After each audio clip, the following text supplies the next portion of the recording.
Vice Chancellor of Central University of Rajasthan, Professor Neeraj Gupta ji, the Honorable Registrar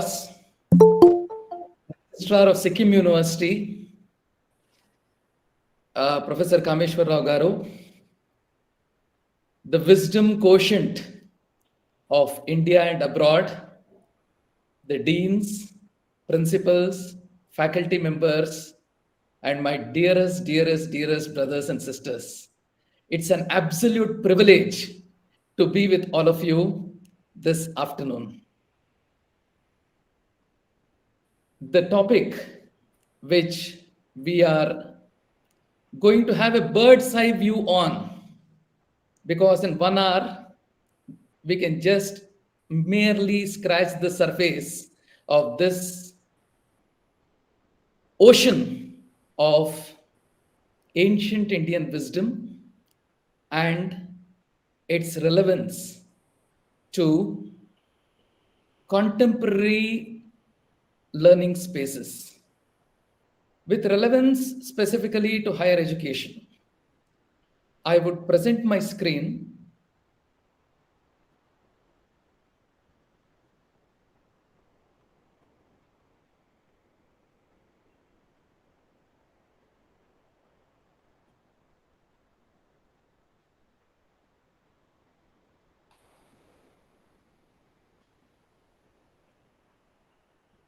I hope my screen is visible. Yes, sir, absolutely. Yeah. So we are going to discuss on ancient Indian wisdom and its relevance to contemporary higher education institutions, learning spaces. India is a very rich country in its culture. It has given the world nectarine thoughts. It has also given to the world that every person is potentially divine.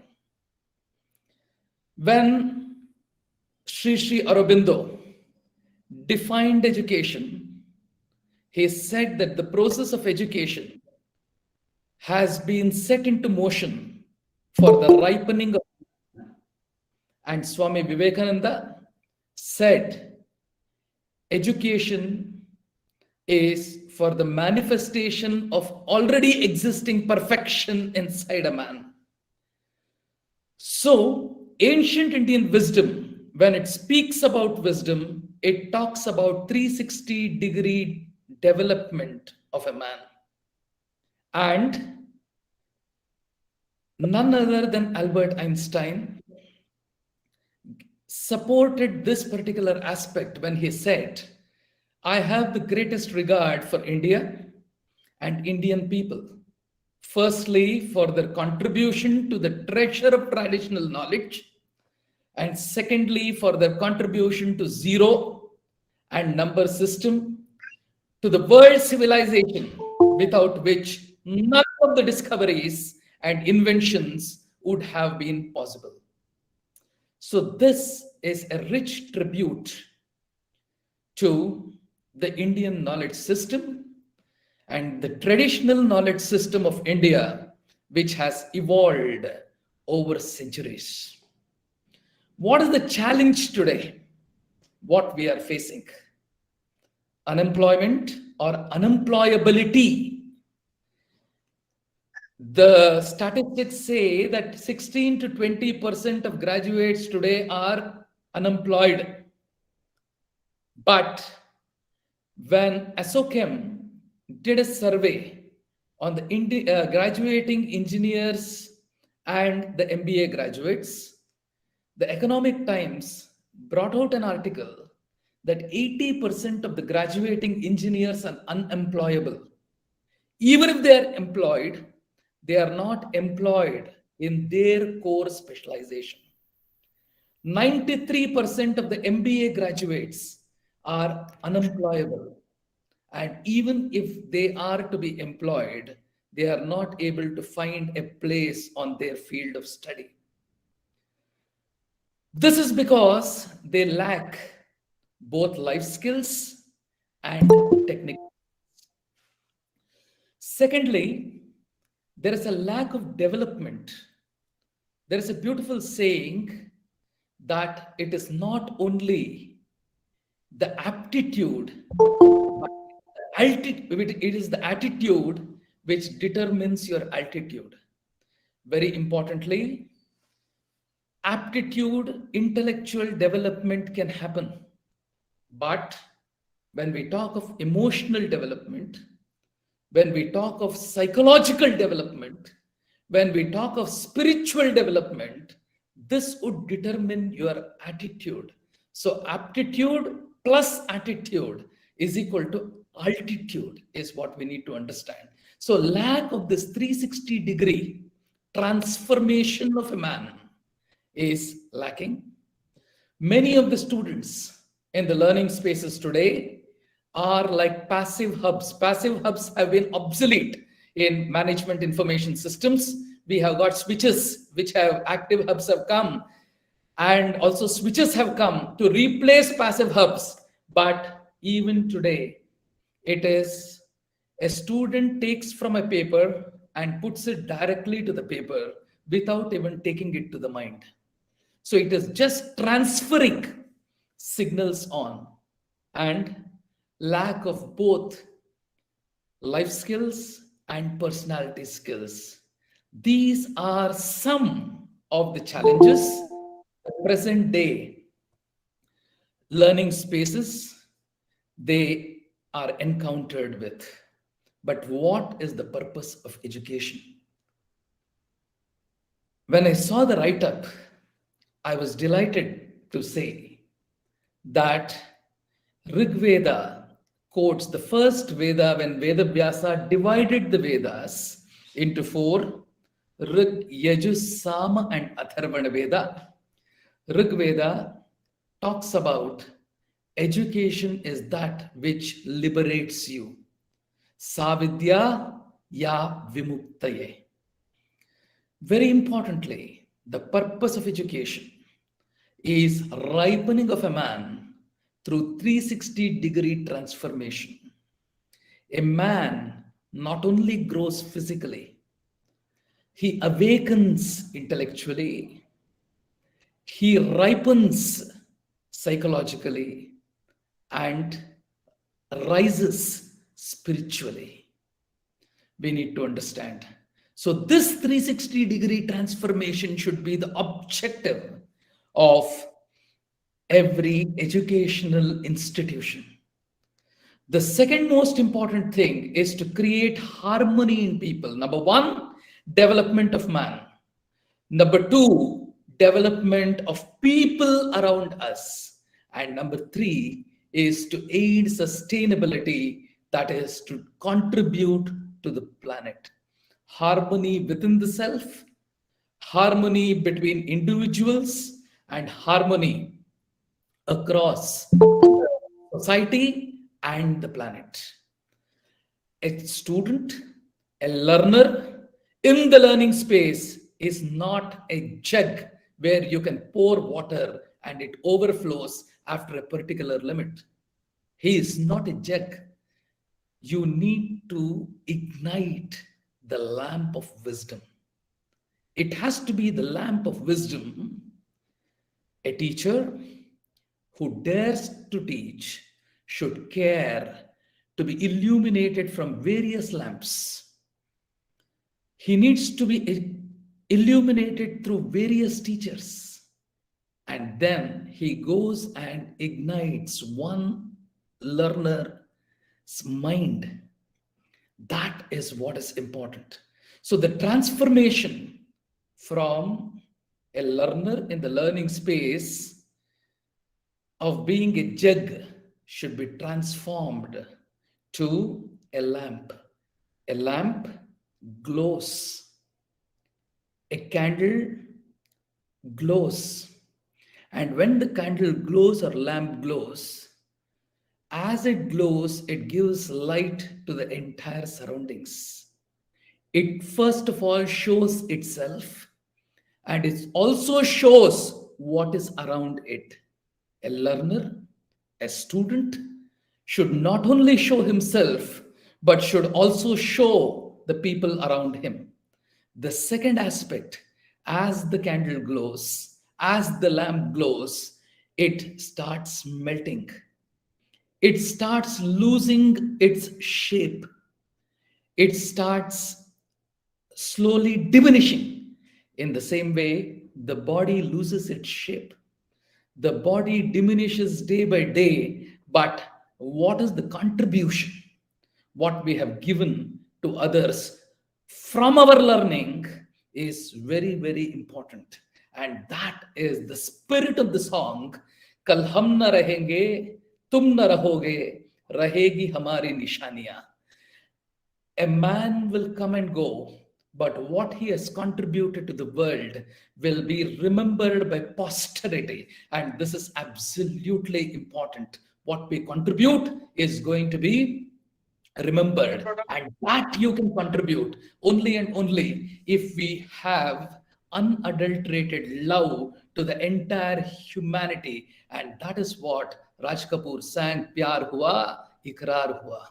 That is very, very important. So every learner is like a lamp, and the teacher, instructor, facilitator has to illuminate the entire learning space by lighting that lamp.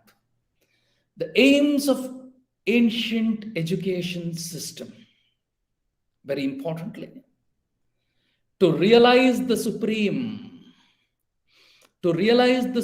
because we have come, either if at all we have evolved, like the biological sciences, students would say, we are not created, we evolve.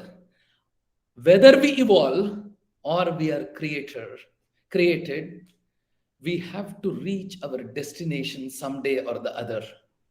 So to realize the supreme, to realize the Brahman, to realize the potential which is there inside all of us, to realize the infinity which is there inside all of us, is the aim of education. To thread the path of truthfulness and righteousness. The second aim of education in ancient Indian texts is to thread the path of truthfulness and righteousness. The Taittiriya Upanishad says, Satyam Vada, Dharmam Chara. We will come to that. To preserve this and spread the ancient culture, to manifest the spiritual and moral powers lying within an individual, to develop the physical, mental, intellectual seeds of the learner, to aid formation of good and moral character. This is very, very important. In the Subhashita, it is beautifully said, Vidya dadati vinayam, vinayadhyati patratam, patratva dhanamapnoti, vidya dadati vinayam. Learning gives us humility. Humility fills us with more and more learning, which will transform itself into wisdom. And once that happens, we start rising in moral character. Very importantly, our thought, words, and deed have to be absolutely splendid for this, because the ancient Indian wisdom says, what is the ornament for a man? Is it the gold what he wears? Is it the attire what he dons? Is it the various perfumes what he dons? That is not the ornament for a man. The ornament for a man is his speech. And the speech of a man would show the wisdom of a man and his moral character. Keyurani nabhushayanti purusham harana chandrojvala nasnanam navilepanam nakusumam na alankrita murthaja vanyeka samalankaroti purusham या संस्कृता धार्यते क्षीयन्ते खलु भूषणानि सततं वाग्भूषणं भूषणं vagbhushanam bhushanam. That is, the speech is the ornament of a man. And a man who has formed himself with good and moral character would speak like honey to inculcate social and civic duties, to foster occasional efficiency, health, positive attitude, and dignity of labor in learners or students. These were the aims of ancient education system. And in the ancient times, the process of education was this. The Upanishads say, Atmavare Shrotavyaha Mantavyaha Nididhyasitavyaha Drashtavyaha. Shrotavyaha. The Creator has blessed us with 2 ears. So listening is very, very important, and the ears are open, the mouth is closed. There are 2 ears and 1 mouth. At least listen 2 times than what we speak. Shrotavyaha, Mantavyaha. Whatever we speak, we need to continuously contemplate. Manan karna. Mantavyaha, Nididhyasitavyaha. That is, bring into practice what we have learned. It is not learning or knowledge which is power. It is applied knowledge which is power. We develop in wisdom only through applied knowledge. Nididhyasitavyaha. That is practice. And once we start doing this, drashtavyaha, we realize, we go deeper and deeper and deeper and deeper in our body of knowledge, and then bring out something which is absolutely unique. And the education system in ancient India, we had world-class universities 2,700 years back. We had Takshashila, Nalanda, which gave the world the nectar of educational system. Great original thinkers who discovered, invented, scholars like Charaka, Sushruta, Panini, Aryabhatta, Varahamihira, Bhaskara, Chanakya, and a host of others contributed to the Indian knowledge system. Renowned scholars and students from all over the world used to converge to the universities in India to learn our Indian wisdom. Multidisciplinary learning, teaching, and research were rampant in these universities. Original knowledge creation in all disciplines, constituting a great treasure of traditional knowledge, ancient India was indeed a world leader in knowledge and creation of new knowledge. And today, we need to search in the top 100 universities of India as to how many universities are there. This, we need to capitalize on what our ancient Indian thinkers have given us. It might be in Sanskrit. Sanskrit might be an optional language today, but one of the saddest things is ancient Indian wisdom today finds predominantly its place in temples, in puja mandirs, and places of worship. It has very rarely come to places of work. When we go around countries like China, Japan, and all these countries, their ancient Indian wisdom forms the philosophy, the work philosophy. When we talk of Confucianism, when we talk of Taoism, when we talk of the Zen culture, the Kaizen culture, which talks about continuous improvement in operations management, when we teach in the class, we talk of Japanese management system, we talk in quality management, Kaizen is an inseparable subject. When Masaki Imai gave the name Kaizen, continuous improvement, everyone improvement, everything improvement, everywhere improvement. This is how he says. And that became a philosophy which originated from the Japanese haikus. Haikus are verses from the ancient ancient wisdom of Japan, and that was basically reformed as Kaizen, and it went to Japan's place of work. So, ancient education system, the National Education Policy 2020, today talks about 64 kalas. It talks about ancient Indian wisdom to be brought in to modern education. It talks about value system which has to be brought in, the holistic development which has to be brought in. The section 12 of the National Education Policy talks about holistic education and the life skills which has to be developed, and it would be really beneficial to all the learners in the Indian universities and colleges to embrace these thoughts and develop themselves 360 degrees. The Taittiriya Upanishad, we start with quotes from a few ancient texts.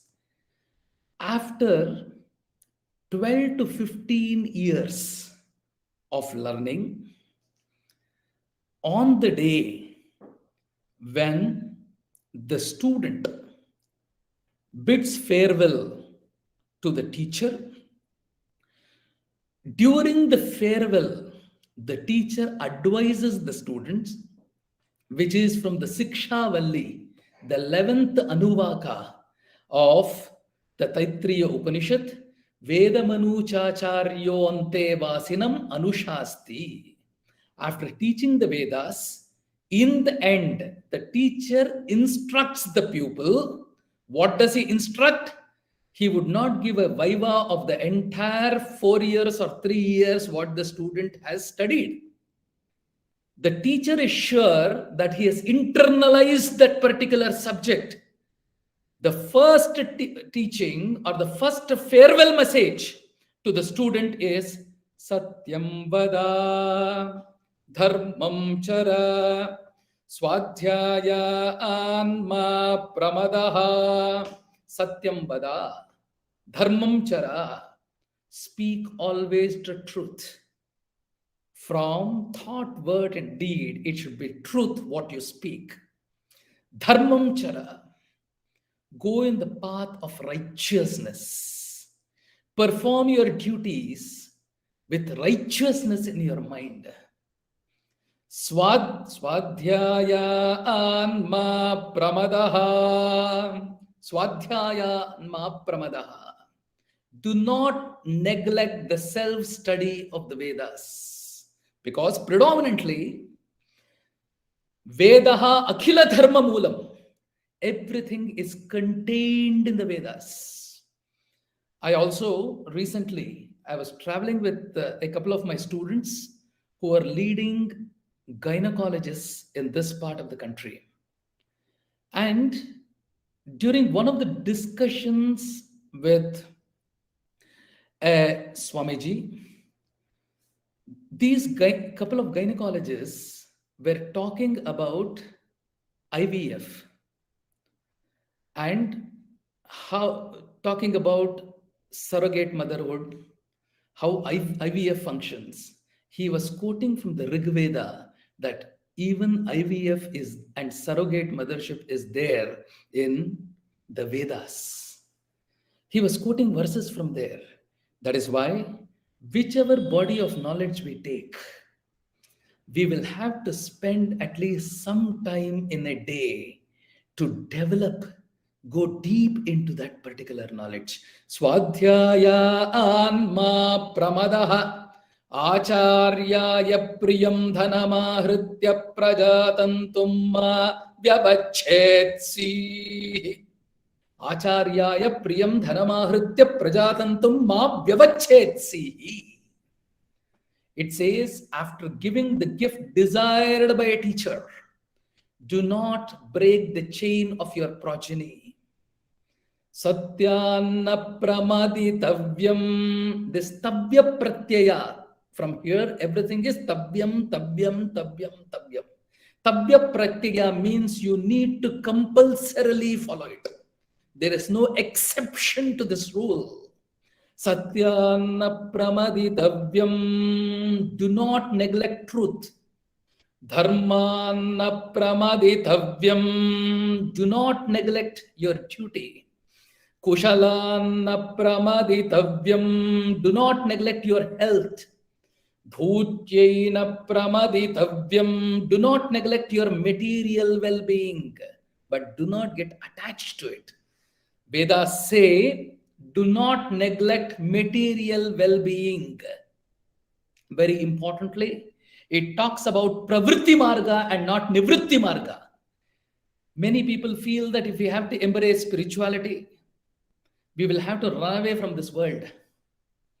But through our karmas, whatever we get, we should not get attached to it, but we need to use it judiciously by first being thankful to the Creator who has given it to us, and also distributing it among people and not being selfishly possessing it, leaving possession and leaving attachment. We need to have the blessings of our material well-being. Swadhyaya pravachanabhyam na pramaditavyam. Do not neglect the self-study and teaching of the Vedas. This is the farewell advice to the students on the graduation day and the convocation day of a student. Deva pitrikaryabhyam na pramaditavyam. Do not neglect your duties to gods and ancestors. Here, there's a beautiful book written by I.K. Taimani, Indra Kumar Taimani, who was a chemistry professor. The title of the book is Gods and Goddesses. In that book, he writes, God is the function and the goddess is the power behind the function. It's a beautiful analogy a chemistry professor has written. He has written a beautiful commentary on Gayatri Mantra also, I.K. Taimani. So, there are a lot of energies which in the nature, which has been supporting us in our work. We should not be neglecting our duties in thanking these energies and Mother Nature. This is very, very important. Then the farewell message, Matrudevo Bhava. How many schools are being built today? How many buildings are being built today? Very close competition is the number of old age homes which are being built today. We need to understand, because these values, that mother is your first goddess.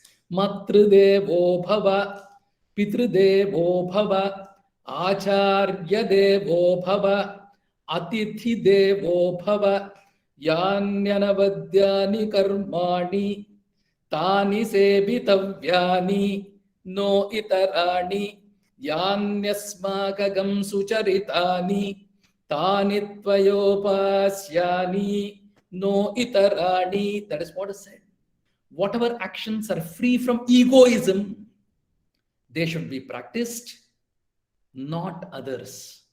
Whenever you do a job, it should not make you egoistic. That is a very important thing. Whatever good conduct you find among us, that is the teachers, that alone should be practiced and not others. There are negativities in everybody. Do not practice what is negative inside me also. The teacher used to tell the student in the ancient education system. The Mundaka Upanishad, it says, Tadvignanartham sa gurumeva gachet samitpanihi shrotriyam brahmanishtam. After examining one's life of experiences and recognizing that one cannot gain by any action infinite eternal happiness which is already there inside us, that one is longing for. The scripture itself advises that he should approach a teacher who is well versed in the scriptures and who is well established in the Brahman to gain that particular knowledge. This should, in today's education, contemporary education, mean a person who has gone deep into his or her subject, and always a research based teaching would always be better than just teaching without going deep into a subject. And the chapter 4 of the Bhagavad Gita says, Tadvidhi pranipatena pariprashnena sevaya upadekshanti te gnanam gnaninaha tattvadarshinaha. Tadvidhi pranipatena, with a feeling of service, with reverence in the heart, curiosity which is in our mind, with curiosity, we need to approach a teacher who will enlighten us in that knowledge. With these thoughts, we will see what is required in the contemporary learning space. The 3 interactions in a learning space is very important. Learner-content interaction, learner-instructor interaction, and learner-learner interaction. In a learning space, these are the 3 interactions which happen. The first interaction, which is the learner-content interaction, content could be in the form of a book, it could be in the form of our World Wide Web, wherever we see. It could be in the form of the notes, what the faculty member gives. It could be any content. Very importantly, in our field of knowledge, respect to that content which we are pursuing, in the field of study which we are pursuing. The respect towards that field of study is very important. Learner-content interaction. One is respect for the author who has written it, because he gives his POV. POV is point of view. Whether we need to add, look into a gap into it, or whether we need to add on to it, or we want to say that that is the Purva Paksh and we want to establish a Siddhant. The ancient writers, ancient thinkers of India would never thrash any content. They would read it, they would understand it, they would look at the perception and not the writer. This is very important. What is written is more important than who wrote it. Rather than having a person in focus, we should have the subject in focus. So when that happens, the perception is important. They call, when you take the Brahma Sutra Bhashya, when you take the Gita Bhashya, when you take the Bhagavad Bhashya, they write the Purva Paksh. This was written by all the writers like this, which we can call in modern day literature review. And this is the Siddhant, which are the perception which I am going to establish through my writing. So the learner content interaction has to happen on a continuous basis, because once going and coming out is not going to help. Again and again, again and again, again and again, again and again, we have to go into the same subject. There is a beautiful story also in the Rig Veda where a 21 lettered mantra, we can take it as a formula. A 21 lettered formula was learnt by 2 students, Nrmeda and Parushepa, for 15 long years. 15 long years, they learned 21 letters. Please understand, this is a very important aspect. Today, we have 176 credits, which has to be got by a student. The National Education Policy talks about specializations, honors, degree through research, where one particular subject is being focused. Whether you take earlier, we used to take a BSc or a BA, three majors, and then take it for 3 years and then put it. Today, we have one specialization out of which where we take it for a longer time. So slowly, we are trying to converge that more time has to be spent to one particular field which you are passionate about. So for 15 long years, they learned a mantra, a formula, using which you can create fire. After 15 years, in the same way, the teacher, on the convocation day, he sent these students. While leaving, both of them came to a crossroad and both were parting ways. One was going to his village, the other was going to his village. And there they said, let us practically apply what we have learned. So the first student, Nrumeda, he applies the formula, the 21 lettered formula, and beautifully there is a smoke which comes out in front of him. Then Parushepa uses the same formula and fire comes out of him, comes out in front of him with all its glory. And Nrumeda addresses Parushepa as Rishi. He addresses him as Rishi. Rishi is a person who has seen the same thing again and again and again and again. It is Rishi who is a Rishi. Again and again entering the body of knowledge. The body of knowledge, the letters might be the same, the subject might be the same, but we change over a period of time. So the learner-content interaction is very important, and with respect to the content, to the author, and to the teacher who is teaching that subject. With these three respects, we need to enter this learner-content interaction. The second one is the learner-instructor interaction. Instructors are facilitators today. With Sugata Mitra's experiment on the hole in the wall experiment, which he started, self-organized learning environments. There's a beautiful experiment which is going on called the self-organized learning environments, where self-learning is the order of the day, and a lot of papers have come that the universities of tomorrow is that of the cloud. The brick and mortar universities are soon going to perish. This is what was being told, and we are seeing with this pandemic, a lot of new things are emerging. So learner-instructor interaction is the second one. And the third one is the learner-learner interaction.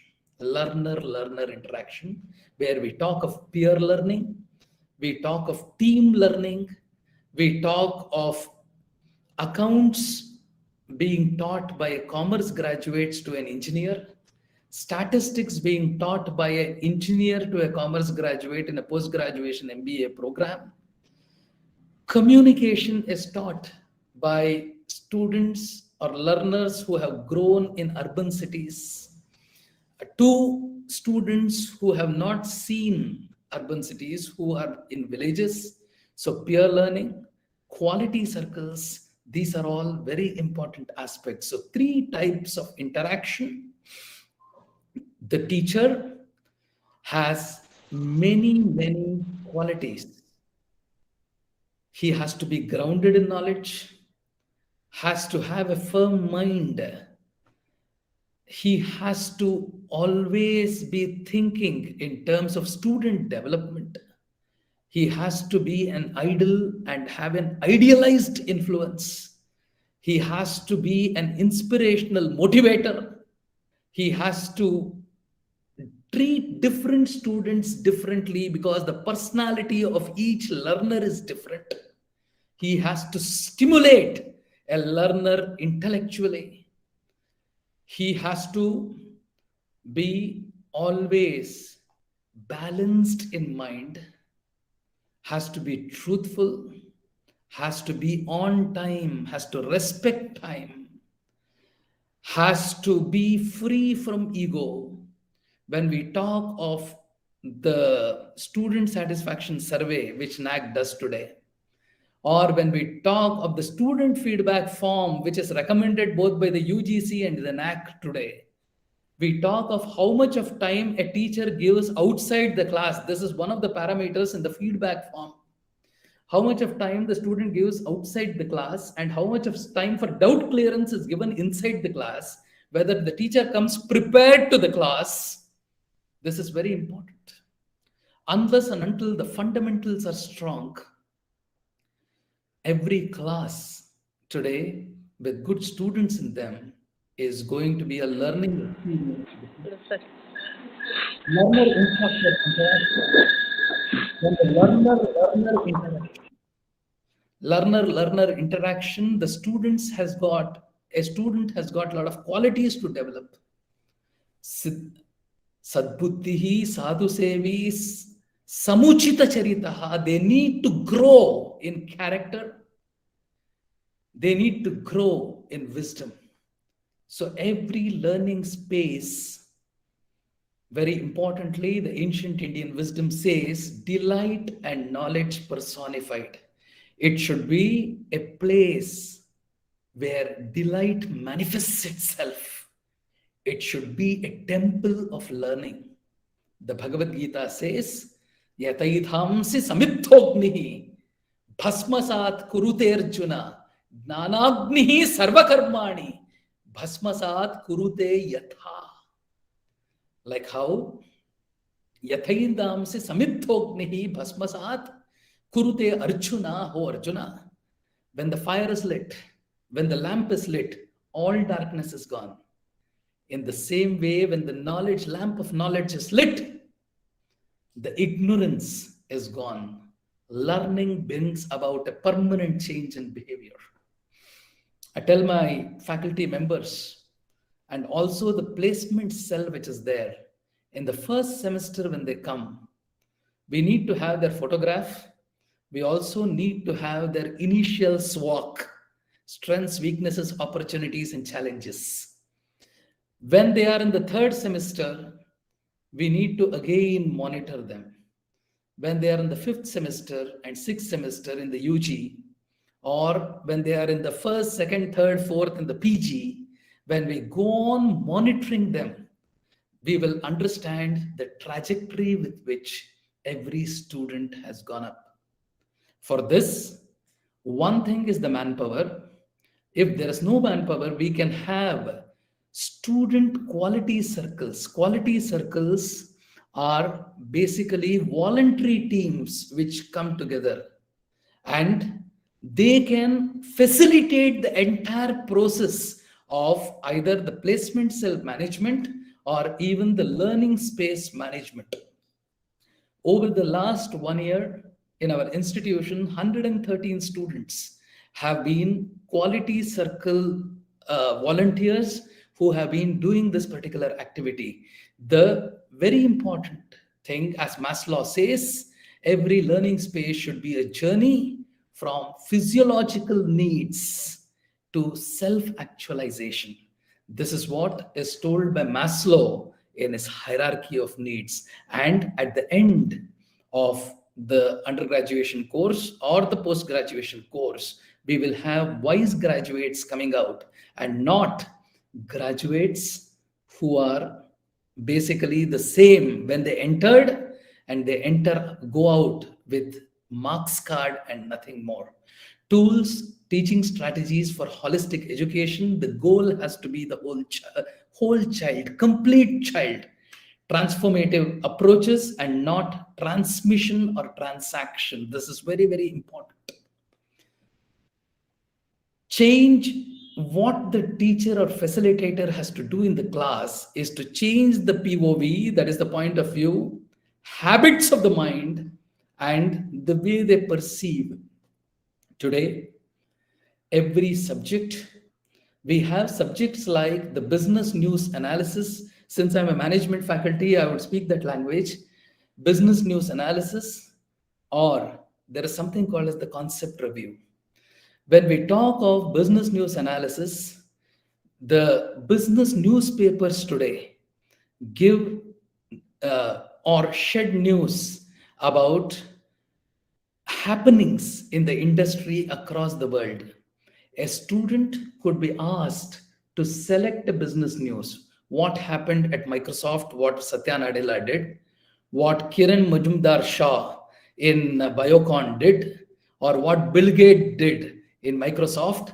If they can take it up and then being in the protagonist shoe, being in the protagonist shoe, if they can analyze that particular news based on the forces which are acting on the industry as to why he has taken this particular decision, and then present it to the entire class, at that point in time, slowly we are guiding a student to change the points of view rather than being just a commentator. It is not news reporting, it is news analysis. Or there is something called as the concept review. In the concept review, there are institutions like the Central University of Rajasthan which creates knowledge. There are some institutions which are teaching institutions only. So the institutions and universities which create knowledge, if they have a journal or they publish in a journal like Harvard Business News, the IIM review. So what happens is, if these are subscribed by the library, in the class, if a student is asked to go to because library footfalls is gradually decreasing across institutions. If an opportunity is given in the timetable and they are asked to go and then refer to the library or based on their specialization, what is the latest happening in the industry around them, and they are asked to give presentations in the class, that also develops their point of view, the habits in mind, and the world views on a particular subject. Teach as to how to understand information, how to decipher information, develop the critical and reflective thinking skills, drive personal and social transformation. Very importantly, the Bhagavad Gita says, Mai sarvani karmani sanyasya adhyatma chetasa nirashihi nirmamo bhutva yuddhasva vigatachvaraha. Mai sarvani karmani sanyasya adhyatma chetasa. That means without attachment, we need to do that particular job. And secondly, we need to emphasize connection between subjects and not fragmentation. Two important aspects is integration and comprehensiveness. Look at connections in content. Only then you have multidisciplinary, interdisciplinary research which are going to happen.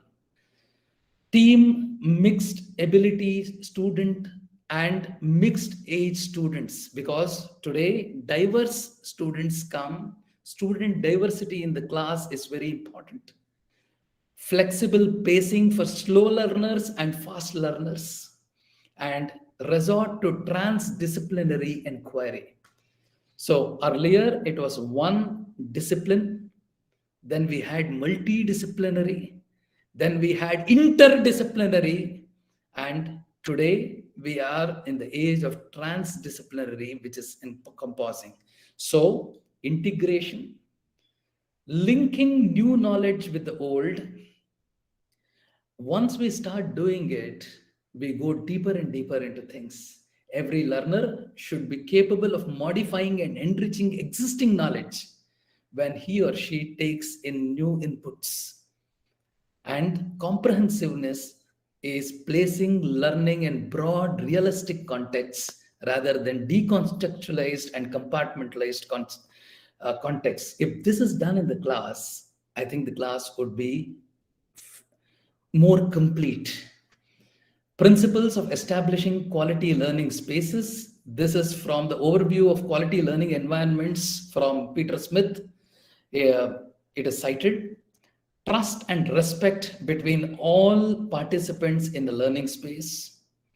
Both learner and mentor work towards a single objective, that is the learner's success. That was what the ancient Indian gurus used to do. Guru is Gu is Andhakar, Ru is removing that particular darkness. That was the only objective. Getting students interested very early in the process, challenging students to shift their paradigm on a continuous basis, that is Kaizen or Sudhar, setting clear and high expectations, encouraging risk taking, seeking student feedback regularly by using assessment on a consistent and timely basis. Very importantly, institutions take feedback, faculty feedback at the end of the semester. It is always advisable to take it twice in a semester, once after 3 weeks and once at the end of the semester. Because after 3 weeks, if we can see scope for improvement, there is time in the semester to do that scope for improvement. Measuring and documenting progress and growth, creating a collaborative learning space. Very importantly, collaboration between learner teacher, and creating a balance between structure and flexibility. Kenichi Ome has written a beautiful book called The Mind of a Strategist. He is one of the top 5 strategists of the world, Kenichi Ome. He says, when we go to the West, everything is frameworked. When you go to the East, everything is strategy. And strategy is a long-term plan, keeping the objectives of the institution or the organization. How to reach the objective, how to reach the vision of the institution. So creating a balance between framework and strategy is very, very important. And the fundamentals of learning at the learning space, very importantly, are 3. Make a meaning of the learning space, which is individual development. Managing learning, participating and contributing is basically the team development. And managing learning environments is basically the institutional development. Individual development, team development, and very importantly, institutional development. So when we are making a meaning of inputs, we need to think critically and creatively. Connect prior knowledge with new knowledge, and using language, symbol, and text, we should start learning. So think creatively and critically. The 10th verse of the 10th chapter of the Bhagavad Gita, it says that a person has to be passionate. A person has to go to that particular subject with devotion. When that happens, dadami buddhiyogam tam yena maham upayantite. That creativity, that spark comes into a person. Connect prior knowledge with new knowledge, where we can develop the knowledge. For all these things, equanimity of mind is very important. The 4th chapter, 20, 21, 22 of the Bhagavad Gita, it says that focus on the activity and not on the results. Tyaktva karma phala sangam nitya trupto nirashrayaha. Always with satisfaction in the mind, with contentment in the mind. Yes, today I have moved a bit. Today I have moved a bit and I am going slowly towards what I am expected to get. This is very important. And the final result, if the process is strong, the outcome is assured. Yadricha labha santushtaha, the 22nd verse of the 4th chapter of the Bhagavad Gita, Yadricha labha santushtaha, Dvandva tito vimatsaraha, Samaha siddha asiddhaucha, Kritvapin nibadhyate. This talks about the equanimity of mind. The 2nd chapter also, some of you would have heard during the Sunday sessions, that in the second chapter, 55 to 58, also talks about the mind and the sense control. The 55th verse of the second chapter is what is quoted here. Prajahati yada kaman sarvan parthamanogatan atmanyevatmana tushtaha sthita pragnasya dochyate. Equanimity of mind, sense control, self-actualization, dedication to the learning process. Swadharme nidhanam shreyaha. As a learner, till the body drops, we need to be learning, and self-abnegation, losing our own selves while contributing to the society, is very important for individual development. The next one is the team development, engagement with others in learning, communicating ideas, feeling, perspectives, and understanding between each other, learner to learner and learner to teacher, relating to others, people's idea, that is empathy, compassion. So this has got many factors which the ancient Indian wisdom has said. I'm running out of time. Participating and contributing, which is in that we have interconnectedness.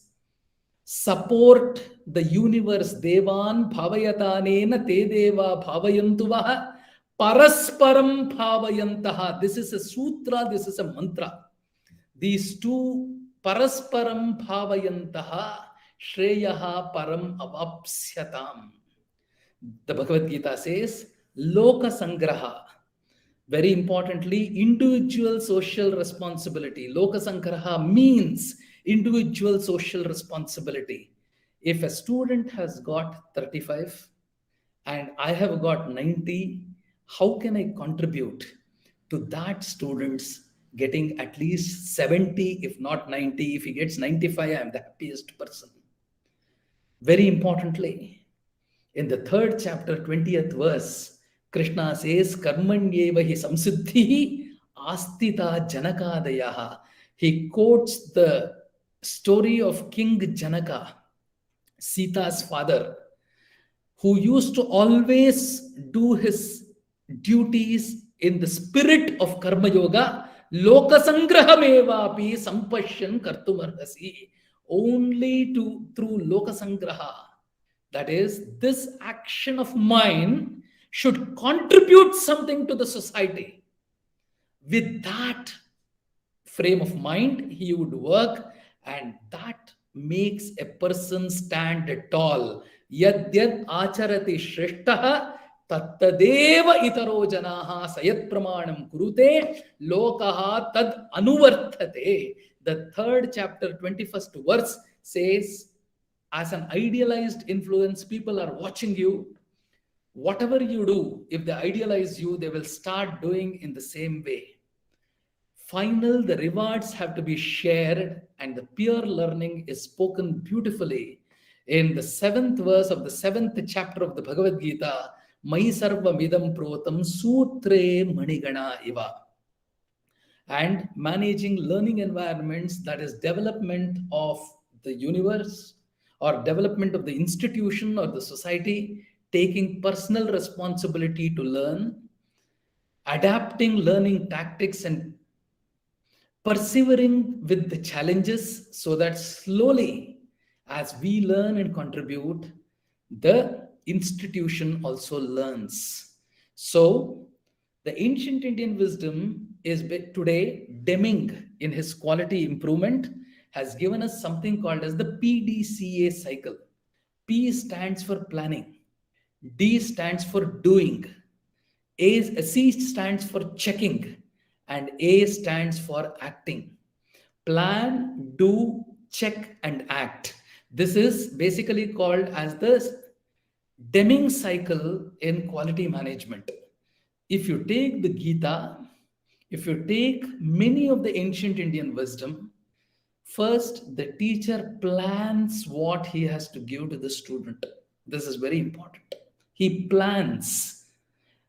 He tests his persistence, he tests his perseverance, and he plans. The first chapter of the Bhagavad Gita, Krishna plans what has to be told to Arjuna.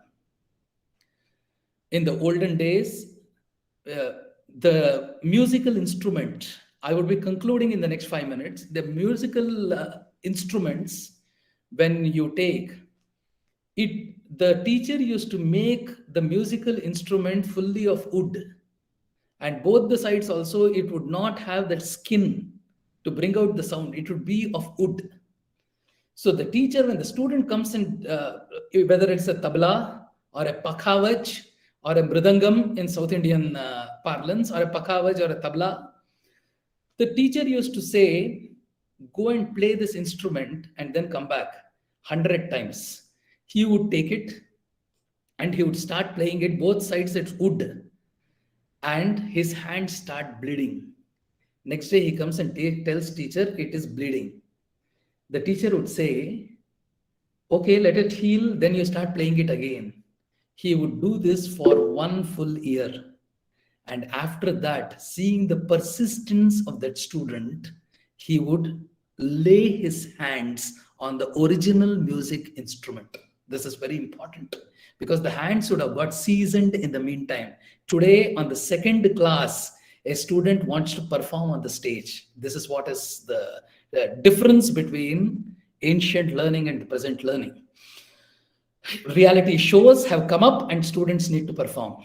So first he plans from the 2nd chapter to the 18th chapter of the Bhagavad Gita. He preaches to Arjuna what is rightful action.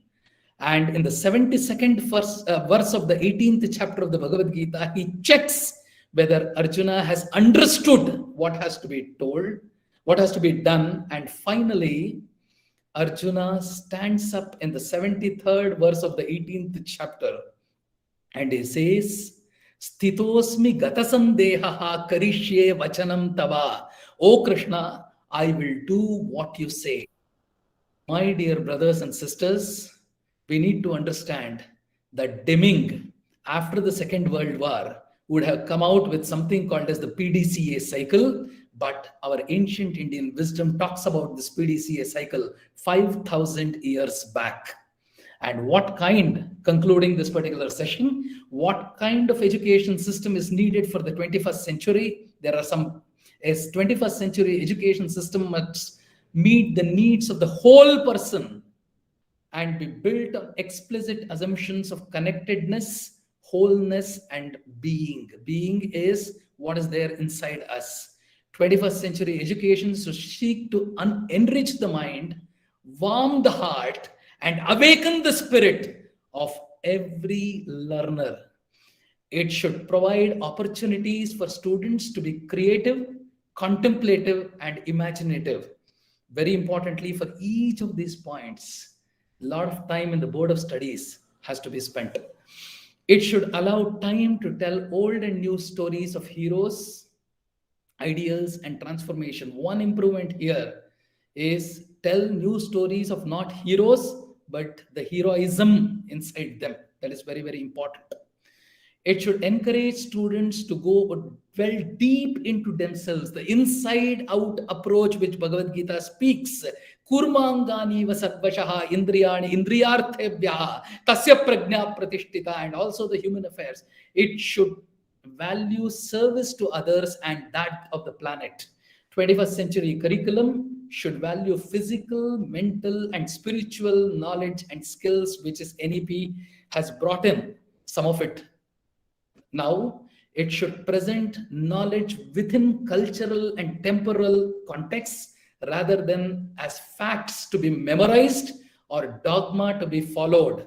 When we are talking about the memorization, the rote learning has to go. It should be integrative across all disciplines, emphasizing interrelationship and interconnectedness. It should challenge students to find their own place in space and time. Very importantly, excellence is a moving target. Excellence is a moving target, and we should compete against our own self and to reach for the highest aspiration of the human spirit. 21st century education should be meaningful while enabling individuals and communities to co-create preferred futures. It should be a joyous, celebratory, experience. The home of Sri Ramakrishna Paramahamsa was called Majer Ghar. That means the house of happiness.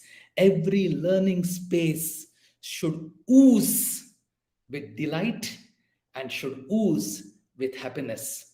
Concluding, a teacher affects eternity. He can never tell where his influence stops. Namaskar.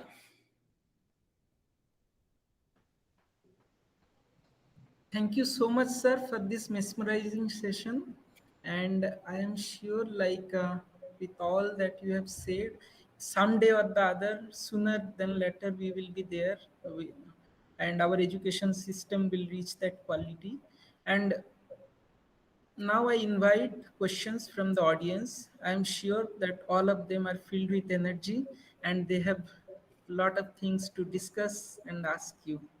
So, anyone has any questions, please feel free to ask directly.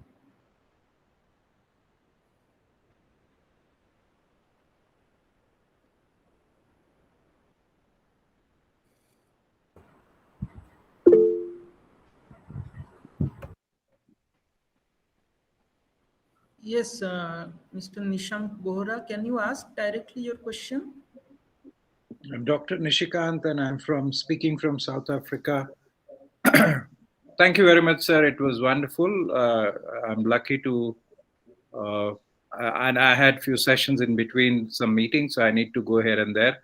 My apologies on that, but whatever I was able to listen, that was phenomenal, and I think it weaves a thread from Arshvidya from the time that we used to hear. So, yeah, thank you for bringing the glory to all of us again. But a quick one. How many years of constant reading of Bhagavad Gita had assisted you? Because I am finding it difficult.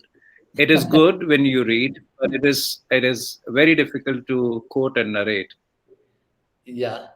There are two things. One thing is, you asked me the first question, how many years of reading of Bhagavad Gita has assisted? See, when I was in my seventh standard, my father used to attend Chinmayanandaji's lectures. And that was the time when I was a kid and I was not even interested into many things. But forcibly, he used to take his patpati, that is a scooter, and then take me along. I used to sleep off half the lecture. But still, today, when those verses are coming to memory without even referring to them, maybe those inputs during that lecture has gone inside me, and the body is a chemical reactor. We do not know when it has reacted and then it has come. Of course, I have learned this over a period of 12 years from a guru. 20 days a month and 12 years. It took me to learn the entire Krishna Yajurved, and mornings we used to have our Ved lessons, and every weekends we used to have the Bhagavad Gita with the meaning. We used to have this. It took around a decade to actually, and very importantly, uh, instead of means one is reading from the book which gives us the information, but a guru gives us dedication on that particular thing. So I've been blessed to have gurus who have taught me this. Thank you, sir. Thank you. So very Thank kind. Sir, we have one question from Dr. Dhaneshwar Prushti. He asks, why and when did we lose the trend of Indian traditional knowledge? Why and when? Yeah. Why and when did we lose the trend of Indian traditional knowledge? See, Indian traditional knowledge has been used, all the modern knowledge which is coming. I'll give you a very simple example. Stephen Covey, Robin Sharma, all these people say they have become writers because of our Indian traditional knowledge. See, the present books which are coming from even the Western world have been rooted in Indian traditional knowledge. We need to understand that very, very clearly. So, in fact, in one of the 7 habits of the highly successful people, Stephen Covey has openly said that it's based on Gita. And when we are talking about a lot of Sudhar philosophies which are happening today, which some of the companies are coming up with. The Indian traditional knowledge is also being used in some of the manufacturing setups. It has not come up in a big way. Still, the Japanese knowledge is being used in the manufacturing system, but there are places where the Indian traditional knowledge is coming up. The communication aspect, where when we talk of Ramayana, how to communicate, the Bhagavad Gita, when it talks in the 17th chapter of the Bhagavad Gita, there have been a lot of lectures which has happened. Venkat R. Krishnan is one leading researcher who has also contributed in his consultancy on Karma Yoga through Bhagavad Gita as to how social responsibility can be developed by institutions in terms of contributing what we call corporate social responsibility. There also a lot of consultancy has happened. Venkat R. Krishnan, of course, now he lives in Chennai. He was the leadership coach in Harvard. So a lot of studies have happened and implementation has also happened. One more researcher who has also been contributing to companies through his consultancy is Dr. B. Mahadevan. Dr. B. Mahadevan is an operations professor in IIM Bangalore. He has written a couple of textbooks, and Ancient Indian Wisdom is one of his researches. And in many of the industries, through IIM doing consultancy services, he has created some models and then contributed to these particular companies based on Ancient Indian Wisdom. These are some examples which I remember. Sir, one question from my side. When we are talking of Indian traditional knowledge, what is the period we are considering? Like, is it from Vedas to the contemporary, or we have to stop somewhere and exclude something, or is it all inclusive? Like, how do we define it? Yeah, see, if you take historians, they will give you a period, so much BC and other things. But when we are talking of our Sampradaya, we say Vedas are Apaurushaya. It was there even before mankind. That is what we say. But very clearly, Bhagavad Gita was written 5,000 years back. Gita was written because Dwapar Yug, when we are talking of, it was 5,000 years back it was written. And when the Ramayana happened, Itihasa, when Valmiki wrote it, they say that even the NASA website says that it was around 17 lakh years back. They say that Adam's bridge, which they show that the Setu, which is there. So a time frame, by looking into all these things, they say that it was there in 2600 BC, 3000 BC, as recent as that. From the beginning of creation to this particular period is Ancient Indian Wisdom, what they call. Thank you so much, sir. Yes, Janmajay sir. Hello. Hello. Pranam, sir. Pranam. I have a very naive question, if you could address that. Nothing is naive. Yeah. So my concern and question is that the actual original Bhagavad Gita was written and narrated in language Sanskrit. For many of us, I can tell about myself, it is impossible to understand everything that is there in Sanskrit. So I would probably depend upon a translation of Bhagavad Gita. Could you please suggest which ones are the good translations in Hindi and English? If you could please shed some light on that, that would be really nice for me. Yeah. In English, of course, there are many commentaries, but one which really appeals to a person who is new to Bhagavad Gita also is the universal message of Bhagavad Gita by Swami Ranganathananda. Swami Ranganathananda is from the Ramakrishna order. He has written Bhagavad Gita, which anybody can understand. It is a 3-volume, and it's not all that expensive. It is 360 rupees, all three put together.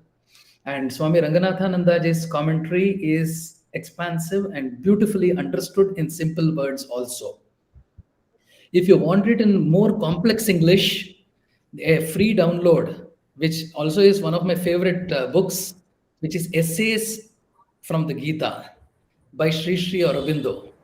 Essays from the Gita, Sri Aurobindo. But Sri Aurobindo basically would never complete sentences. It is like notes. So he would write and then it would go. But it is a phenomenal book. Then the third book on which researches have happened. If you look at Harvard University and other universities, more than 12 researches have happened on that book, which is called Gita Rahasya. Gita Rahasya, which was originally written in Marathi by Lokmanya Balagangadhar Tilak when he was in jail, that has been translated into English now. Gita Rahasya is another book. In Hindi, there is a book, Ram Sukdas Ji, Gita, and Ram Sukdas Ji's book is there in Hindi. I could also see that as a download in the net. You could also see that. So then there is, I do not know if Gita is there, but Srimad Bhagavat, Ramcharitmanas and all is there. You could go to their website, Rambhadracharji from Chitrakoot, Tulsi Mutt. He is blind from childhood, but his lectures are phenomenal in Hindi. So Rambhadracharji's book is also, his books are very, very understandable and it brings immediate devotion in the heart. So these are some of the books. Thank you very much, sir. Thank you. Thank you. Sir, myself, Dr. Sunil Sharma, I have a very, I would say, interesting question, I would say. I am following Acharya Agnivrat, and he is scientist, I would say, specifically in Vedas, in Vedic physics. Once I was seeing his lecture. He was giving lecture in a reputed university, and he has translated one a part of Veda, and by taking and द्विभाष किया है उन्होंने निरुत्तर ब्राह्मणा ग्रंथ का. It is one of the 6 Vedangs of Vedas. Now मैंने जो उसमें देखा, what I have seen that in that lecture, the persons who are contemporary scientists or who are physicists also, they are not accepting the views, means the views which are presented in Vedas, and they generally neglect it from the very beginning. And after going through some of the, say, Vedic Rasmi theory and all these, I have come to know that these theories are better in explaining most of the phenomena than even the published scientific literature. So absolutely. So what I feel is that our Indianness, or you can say we are blindly following everything from the West, specifically in theoretical physics, but we are not giving the same, you can say, not giving the same platform to already we have a lot of things in Vedas, because Vedic languages, they require a lot of interpretation. It took around 10 years for Acharya Agnivrat to translate a small portion. So my thing is that in the current education scenario, we need to inculcate the studies at the very beginning, so that the fruitful year of a student, say from 15 onwards, he or she able to grasp things as grassroots level, because it is too technical. Even the Vedic translations, even the Vedangs, they are in very, very difficult language. And so I think a complete system has to be there. And this is my thing that I came to know. Yes. Definitely, Sunil Sharma ji, whatever you are saying is perfectly right. Because see, what used to happen in the early days also, when somebody was giving his commentary on the Vedas, there were a lot of people who were in the Veda Bhashya Mat, who used to challenge this, and then they used to destroy a lot of things which are being done also. That is the reason many of our granths or bhashya has not seen the light of the day. So if we can dwell deep into the Vedas, as I told during the lecture also, Vedaha Akila Dharma Moolam. If you want even gynecology or even physics, it is there in the Vedas. And as you rightly said, I think the national education policy, which wants to bring in the ancient Indian wisdom right from the primary school level, the foundational level, I think some amount of education has to come from that particular side, the value education, and it has to be developed. This is a very good observation, and I hope central universities would influence the policy makers would to definitely do this. Thank you, sir. Thank you so much, sir. I think there are a lot of comments and appreciations regarding your talk, and but there are no more questions, and we are also running. Can I ask a last question, Dr. Chinmay Malik? Yes, madam, sure. Yeah, Please. sir, good evening. evening. Professor Parthasarathi, I teach literature, and listening to you was a celebratory experience, as you yourself used the word. It was utter happiness and sheer delight which we got. You not only blended the Occidental and the Oriental, but you also very minutely paved the path how we need to nurture the spiritual, mental, and the physical self. I have a very basic question. Your talk was very, very self-explanatory, but something which is, and I don't want to lose this opportunity, I would ask you if you can just help me understand what constitutes the soul of enlightened living out of all these. Is it a mingling of all the experiences and the things which you talked about? Or is it something very specific which you yourself experienced and would like to share it with us? Thank you. Yeah. The soul of an enlightened living is the question, right? Right, sir. So Yeah. what constitutes that? Yeah, see, basically, the physical, mental, spiritual development, the enlightenment comes when we start slowly going inside and understanding our own self.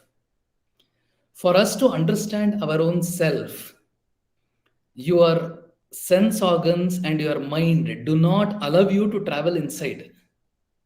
It gets stuck or it ties itself outside. For some time in a day, slowly, we need to contemplate from inside, traveling inside like a tortoise. Yada samharate chayam kurmanganiva sarvashaha indriyani indriyarthebhyaha tasya prajna pratisthita. This is called the Yatamana Sanya, the first step of spiritual development of a human being, or spiritual unfoldment of a human being, which is the 58th verse of the second chapter of the Bhagavad Gita. Once we start doing that, and then start nurturing our own self in terms of learning better every day, bringing down our anger, bringing down our negativities or the weaknesses on an everyday basis. So that is mental and emotional development.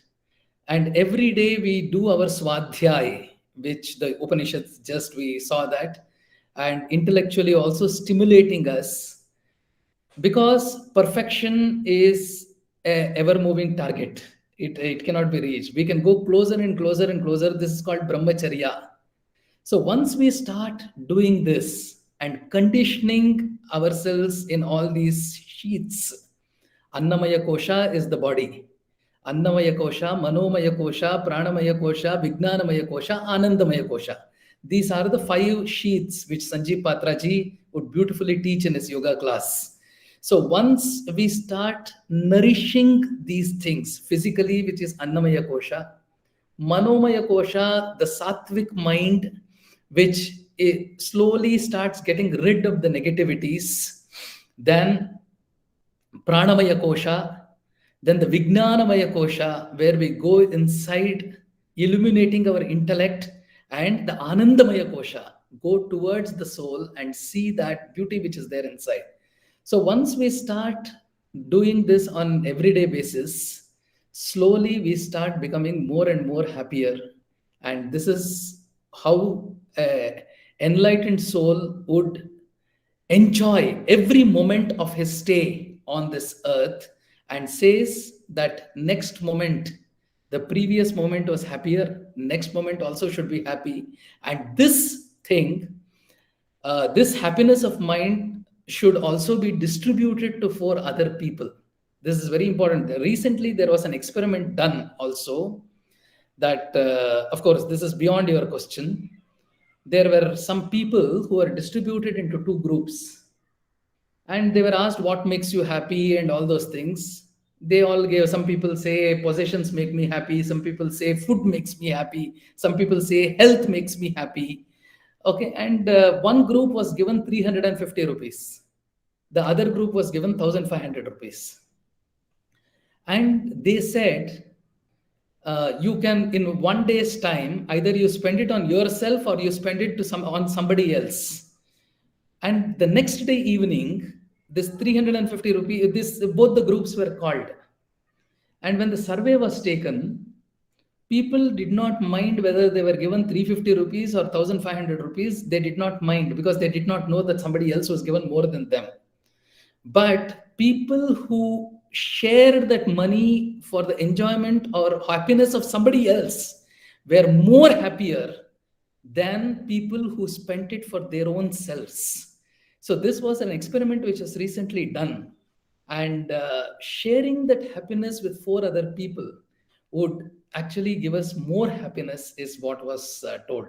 So on these 5 sheets which the Taittiriya Upanishad speaks, if we can develop every day with awareness, I think this would constitute the soul of an enlightened person. Thank you very much. I'm really deeply indebted to you for showing this path. It's not only very thought-provoking, but very contemplative too. And of course, requires a lot of skill and training to gradually attain this. Wonderful. Thank you very much, sir. Thank you. One more question, whether would you like to take, or shall we send it to you for answer later on?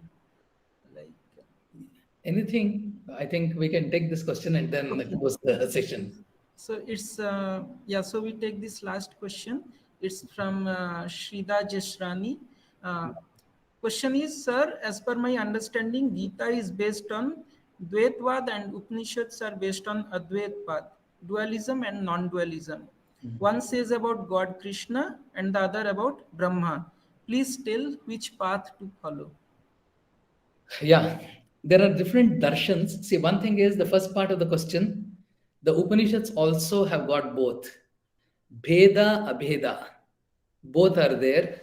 And Bheda, Bheda is also there. Bheda is dualism, as she has rightly said. The second one is Abheda, which is Advaita. Dvaita and Bheda, Bheda. So Upanishad, see, when we talk of Shankara, he has selected Advaita only and then given his commentary. When you talk of Ramanuja, he has taken Dvaita, Vishishta Dvaita and given his commentary. And when you take of Madhva, he has taken Dvaita and given his commentary. So one thing is, these are 3 perceptions on the same Veda. So whatever appeals to you from the Upanishads, you can follow that path. All 3 are true. Nothing is superior or inferior. Even great commentaries have said that is that perception, this is this perception. And great Mahamahopadhyayas also say that from a guru, try to understand, means initially take the lessons of all the 3. Whichever appeals to you, go deeper into that. That is very important. Krishna is a manifestation of that supreme Brahman. For us to understand him better, whether it is Mahabharata, Puranas, or the Itihasas, they are basically commentaries of the Vedas and the Upanishads. Commentaries of the Vedas and Upanishads. As rightly somebody said, they are in Sanskrit. We cannot understand. In the Kali Yuga, Sanskrit is deteriorating because we take it as an optional language.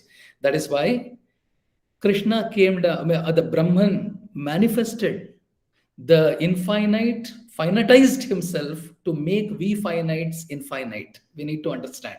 So he finitized himself and then told the rishis like Vedavyasa and Valmiki to write the same Upanishads and the Vedas in the form of stories, so that we understand it better.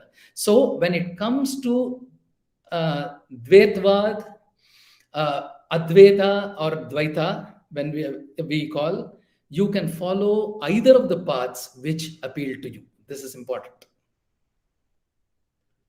Thank you so much, sir. We are so much indebted to you for today's session.